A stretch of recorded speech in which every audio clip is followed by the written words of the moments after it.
Bonjour les amis, bienvenue chez Famille Électrique. Je suis content de vous retrouver aujourd'hui pour vous faire une vidéo sur la dernière mise à jour que j'ai reçue il y a déjà un certain temps. Mais je vais me consacrer plus particulièrement à la connexion des manettes Sony PlayStation 5 en Bluetooth.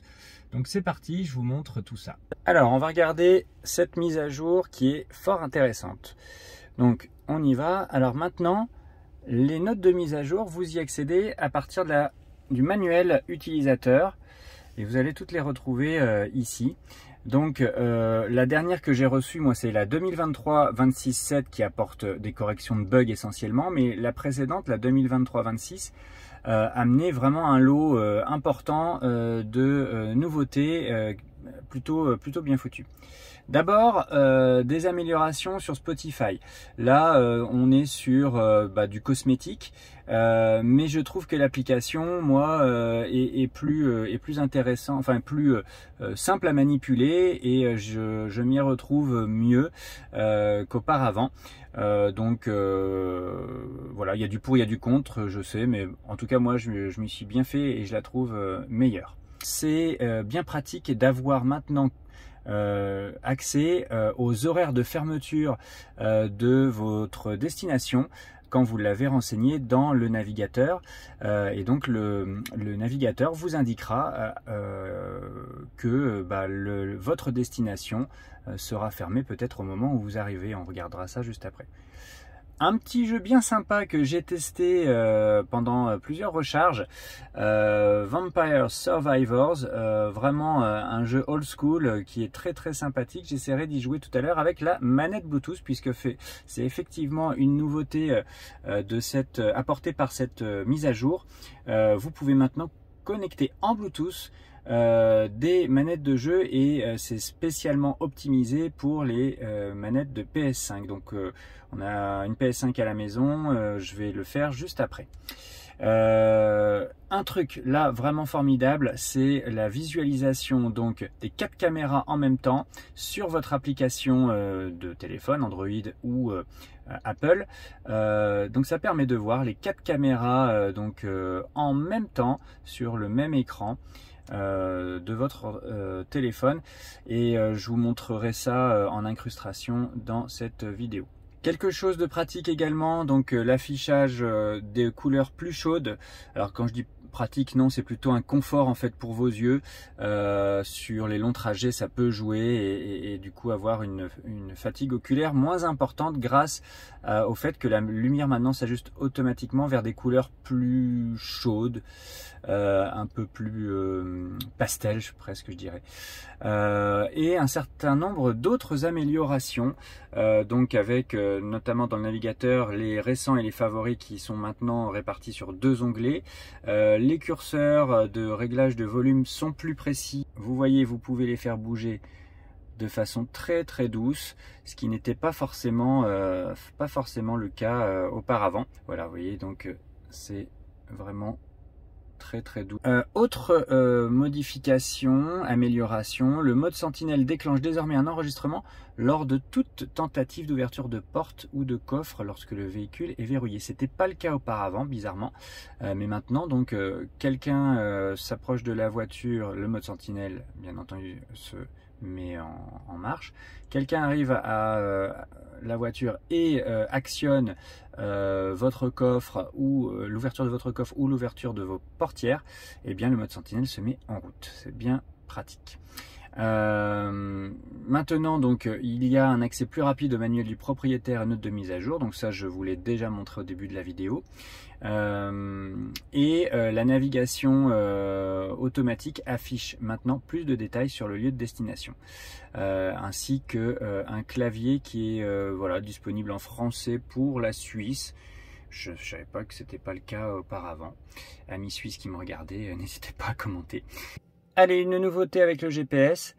Dorénavant, lorsque vous indiquez une destination, comme ici par exemple la patinoire plein oxygène à côté de chez nous, eh bien il vous indique quand la destination risque d'être fermée à notre arrivée. Ça, c'est plutôt sympa.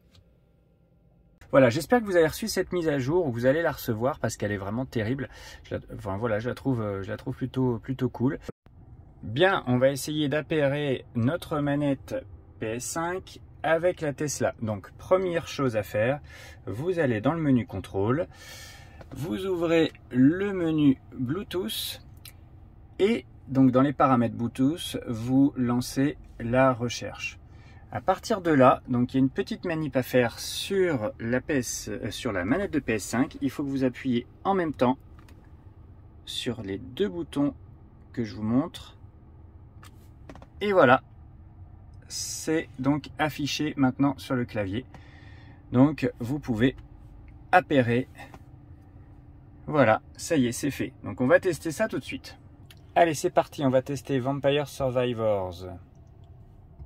On y va. Tac. Commencer. Oh là là, mais ça fonctionne, c'est génial. Voilà, alors je suis pas très concentré parce que je filme en même temps. Mais ce petit jeu est vraiment hyper sympa. Un jeu old school. Alors il n'y a pas besoin de tirer avec ce jeu, donc il tire automatiquement. Donc voilà, là vous voyez juste mes déplacements. Bon voilà, ça fonctionne super bien. Oh là là, oh là là, oh là là, oh là là, oh là, je suis nul, je suis nul, je suis nul. En tout cas, ça réagit vraiment bien, la manette réagit aux cartes de tour. Donc bon voilà, game over déjà. On va essayer autre chose. Allez, on va essayer Skyforce. J'aime bien ce petit jeu. Ouais, super. Oh, alors là c'est le top. C'est génial.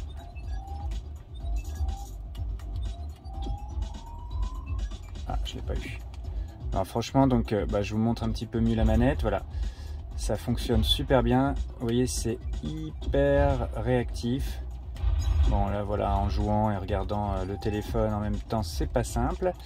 Voilà, ce qu'il faudrait tenter maintenant, c'est de voir si on peut connecter deux manettes en même temps, parce que je crois que ce jeu-là est jouable à deux joueurs en même temps. Je vois pas pourquoi on pourrait pas le faire, mais on va le tester ensemble. Alors, j'ai amené le deuxième manette et donc on va la connecter également pour voir si ça fonctionne aussi. Pas de raison. Néanmoins, pour connecter un appareil supplémentaire, puisque j'ai déjà mon téléphone portable de connecté, n'oubliez pas de déconnecter celui-ci pour pouvoir ajouter un autre appareil. Donc on y va. Donc même procédure que tout à l'heure. J'ai lancé la recherche. J'appuie sur les deux boutons en même temps.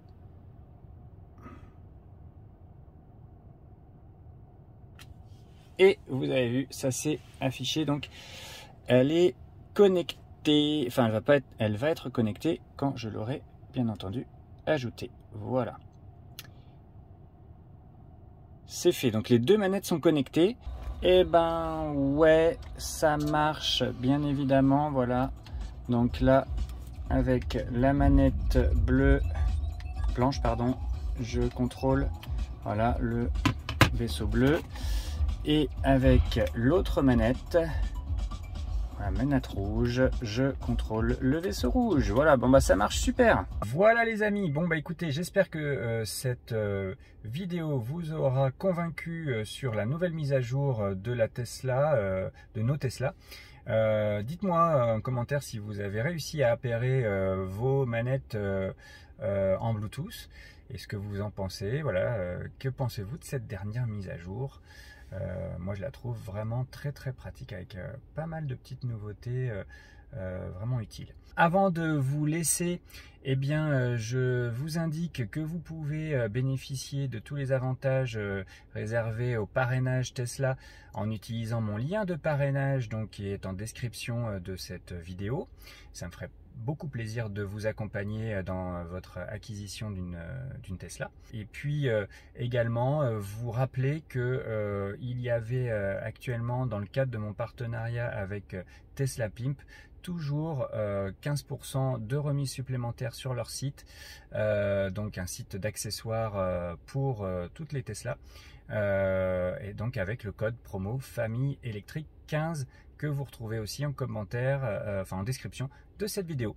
Voilà, abonnez-vous si ce n'est pas encore fait, un petit like si vous avez aimé la présentation, et puis je vous dis à très bientôt et belle poursuite d'été. Salut!